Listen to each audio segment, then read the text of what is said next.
AVN avascular necrosis, और ये बहुत सारी हड्डियों को इन्वॉल्व करता है, स्पेशली हिप के अंदर बहुत ज़्यादा इन्वॉल्वमेंट है। मैंने बहुत सारी वीडियोस इसमें अवेयरनेस के लिए बनाई है कि किस तरीके से ये, अभी हमें कोई रीज़न नहीं पता, लेकिन आफ्टर कोविड ये एक महामारी की तरह आ रहा है। और सबसे बड़ा ये दुर्भाग्य की बात यह है कि हमारी यंगस्टर पॉपुलेशन को अफेक्ट कर रहा है। पहले हमारे पास महीने में 3, 4, 5 ऐसे एवियन निकल के आते थे, लेकिन आज के टाइम में since 2022 post COVID now this avian cases are rampantly increase. ना केवल हमारे पास, हम जिन भी डॉक्टर से ऑर्थोपेडिक्स में बात करते हैं, किससे बात करते हैं, सब कहते हैं कि हाँ हमारे पास एवियन बहुत ज्यादा आ रहा है। इसका रीजन क्या है पता नहीं। कुछ लोगों को कोविड था, लेकिन बहुत लोग उसके अंदर जिनके अंदर कोविड नहीं था फिर भी उनको इस समय में एवियन की महामारी की तरह आ रहा है, और ये हमारे यंगस्टर्स को अफेक्ट कर रहा है। अभी क्या है कि जब भी हम इसके लिए डायग्नोस करते हैं, बहुत बार तो मिस डायग्नोसिस हो रहा है कि डायग्नोस हो नहीं पा रहा। पेशेंट को कमर दर्द से प्रेजेंटेशन होती है, बटक के पास प्रेजेंटेशन रहती है, रेडिएट करता है पेन, और बहुत बार ये मिमिक कर लेता है कि पेशेंट को डिस्क की समस्या है। तो बहुत बार जनरल फिजिशियंस या फिर कोई डॉक्टर्स इसको,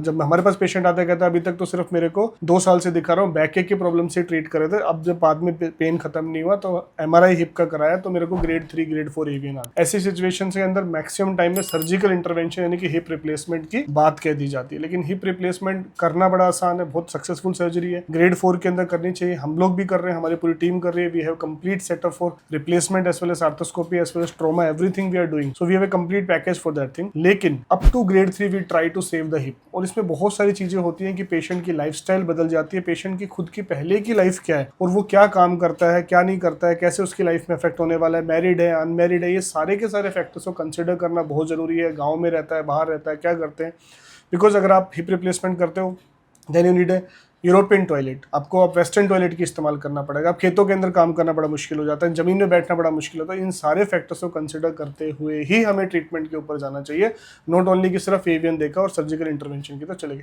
Indian academy of orthopaedic surgeons के अंदर में जो हमारी एसोसिएशन है, उसके अंदर में जो डॉक्टर ट्रेंड है, we believe and we are doing all this things कि up to grade 3 we can very well save the hip. तो इट्स वेरी इंपॉर्टेंट कि अगर दोस्तों आप में, आपके परिवार में किसी को इस प्रकार की समस्या, आपके दोस्तों में किसी के, तो ग्रेड 3 से पहले उसको ट्रीट कराइए। ग्रेड 4 के बाद एक बार जब कोलैप्स हो जाता है, आपका हेड लॉस हो जाता है, तो बचाना बहुत मुश्किल होता है, तब आपको टोटल हिप रिप्लेसमेंट की तरफ ही जाना पड़ेगा।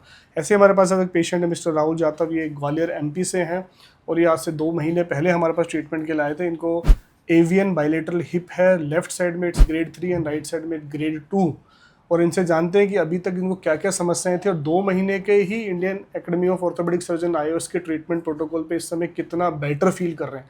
देखिए बहुत बड़ी जंग है, इसमें काफ़ी लंबा समय हमें लगने वाला है, एकदम से पेशेंट को मैं ठीक नहीं कर सकता, ना उसका नेक्रोसिस इमीडिएटली ठीक हो सकता, बट बेहतर होता चला जाता है। इसलिए हमारे सारे प्रोटोकॉल जिसके अंदर हिप आर्थोडायस्टेसिस करते हैं, ओजोन ऑटो हीमोथेरेपी देते हैं, so that rejuvenation of things can be done, immune system can be boost up, oxygenation to the tissues can be increase, and then the heart of the treatment is Mukherjee regime that need to be continued until for 18 months to 24 months so that we can rejuvenate the hip, तो हमारा hip दोबारा बच सके। तो राहुल जी से जानते हैं। राहुल जी बताइए कहाँ से हैं आप, क्या क्या प्रॉब्लम थी, सारे डिटेल में बताइए। आपको प्रॉब्लम थी और जो आपको रिलीफ मिला। पहले मेरे चला भी नहीं जाता था, कहीं पे जा नहीं पाता था, और तो पहले से बहुत आराम है, मैं चल भी लेता हूँ। लचक थी पहले, और लचक भी नहीं है, मतलब आपको ये प्रॉब्लम कब से थी? हो गए 7-8 महीने हो गए। 7-8 महीने। उस समय क्या प्रॉब्लम डेवलप हुई थी आपको? पहले मेरे दर्द हुआ था। दर्द हुआ था कहाँ पे? ऐसे घुटने में था, यहाँ से यहाँ गया, 5 दिन मार पाता था पहले, ऊपर तक हिप पे पेन है। तो ये यूजुअल प्रेजेंटेशन होती है कि पेशेंट को नी पे पेन आएगा, एंटी रेस्पेक्ट ऑफ थाई पे पेन आएगा, फिर आगे की तरफ है।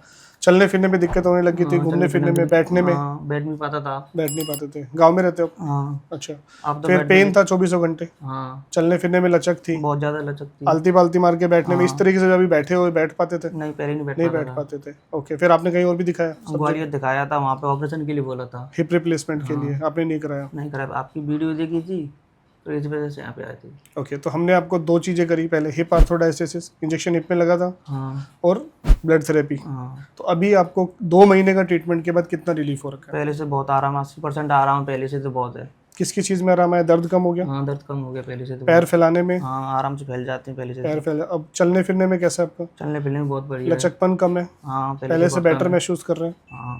ओके, तो जो लोग अभी देख रहे हैं उनको क्या कहना चाहोगे? बहुत लोग एवियन का ट्रीटमेंट कराने के लिए सीधा सर्जिकल इंटरवेंशन के बोल देते हैं, और फिर हमसे पूछते हैं कि सर क्या मेरा हिप बच जाएगा इसके ऊपर? तब मैं यही गाइड कर रहा होता हूँ कि you have to keep patience, you have to keep faith on this kind of treatments, जहाँ पे सब ये कहते हैं कि surgery surgery surgery.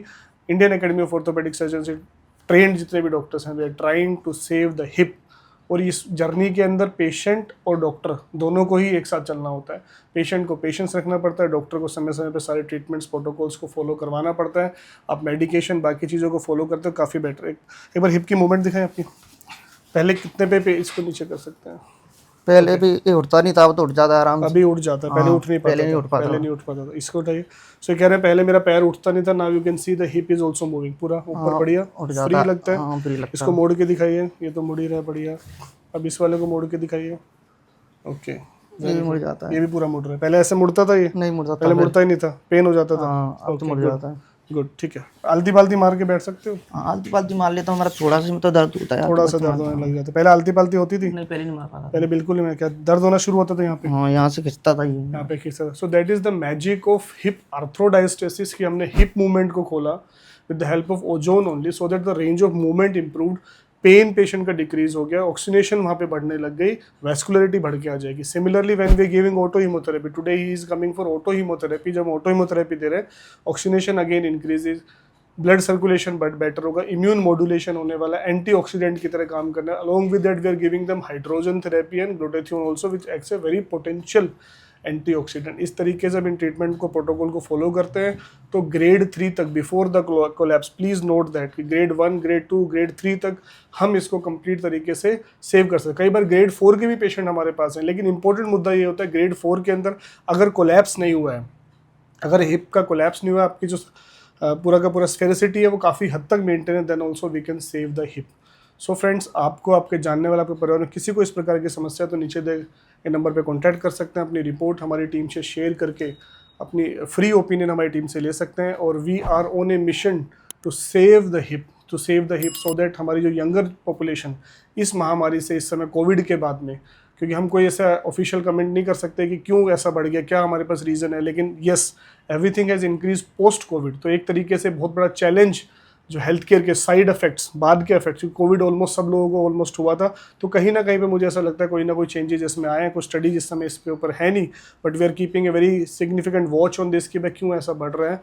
Most probably आने वाले टाइम में एक्सपर्ट्स और इसके बारे में बता पाएंगे कि क्यों ऐसा हुआ, जिसकी वजह से अब पोस्ट कोविड हमारे पास इतने ज़्यादा एवियन देखने को मिल रहे हैं। पर एक ये महामारी की तरह आ रहा है, बहुत बड़ी समस्या है और हमारे यंगस्टर्स को अफेक्ट कर रहा है। तो इस महामारी को रोकने के लिए, इसको बीट करने के लिए आप सब लोगों को भी अवेयरनेस फैलानी है, ताकि एवियन को हम लोग बीट कर सकें और अपने यंगर पॉपुलेशन के हिप को बचा सके। So we are on a mission to save the hip, so that we can treat all this types of conditions, and avian को हमें हराना है। सो अगर आपको, आपके जानने वाला, आपके किसी को इस प्रकार की समस्या है, तो नीचे के नंबर पे कांटेक्ट करें और वीडियो को शेयर करें, लाइक करें, ज़्यादा से ज़्यादा लोगों तक पहुंचाएं, ताकि जब ये लोगों तक पहुंचेगी तो अगर उनमें किसी में ग्रेड 1 पे स्टार्ट है तो हम सही समय पे स्टेप लेके इसको बचा सकते हैं। Thank you so much.